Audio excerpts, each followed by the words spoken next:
So I remember when we were at Downtown Cocktail Room a few years ago, and you had this idea to revitalize downtown Las Vegas. Oh, are we doing the interviews now? Yes, we are. But don't So we? no, We're no, just sorry. get started. We're gonna make eggs sorry. too, but it's fine. So, when did you first come up with the idea? We announced a little over a year ago we're moving into Las Vegas City Hall, and originally it was just a campus relocation project, but then we thought instead of building a dream campus like Nike, Google, or Apple have, let's actually focus on the community and the ecosystem, and so it kind of transformed from a campus relocation project to a project to help revitalize downtown Vegas. Gotcha. So, this idea in general, what's different about it from other projects? So it's $350 million, 100 for land, 100 for buildings, 50 education, 50 tech, go tech, and 50 for small businesses. Yep, and it's a separate company called Downtown Project. Downtown Project. So what's the serendipity thing we keep hearing about?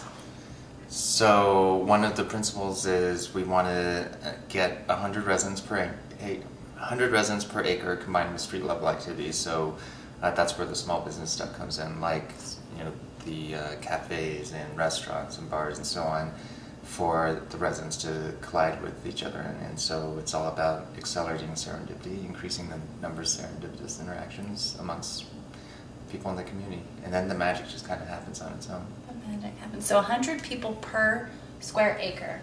Per acre. Or per acre. And when you do that, and you condense people into a small vicinity, then people just start learning? running into each other, yeah, and then bumping into each other, overhear conversations, and then that's just, yeah, it just happens on its own.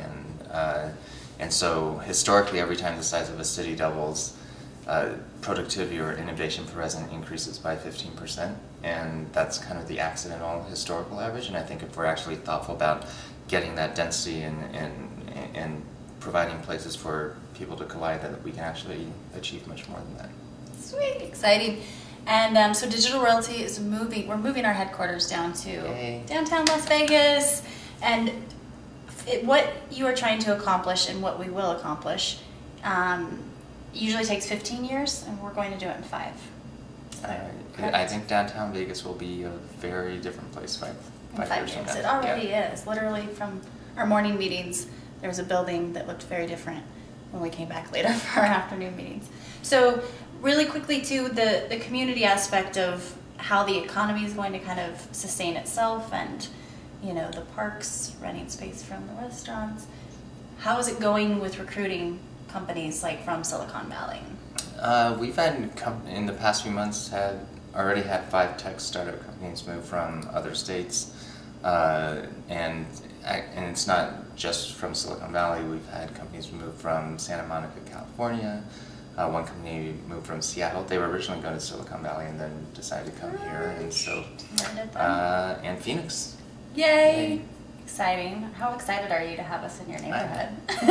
Royalty in the house, Tony Hsieh. This is my exciting dance. The ways this project is different from a lot of other city revitalization projects is that we're not kind of top-down master planning, but instead it's more about asking the community what they want in their neighborhood and really accelerating that growth. So it's much more organic. Organic. We can all contribute to where we're living. Love it.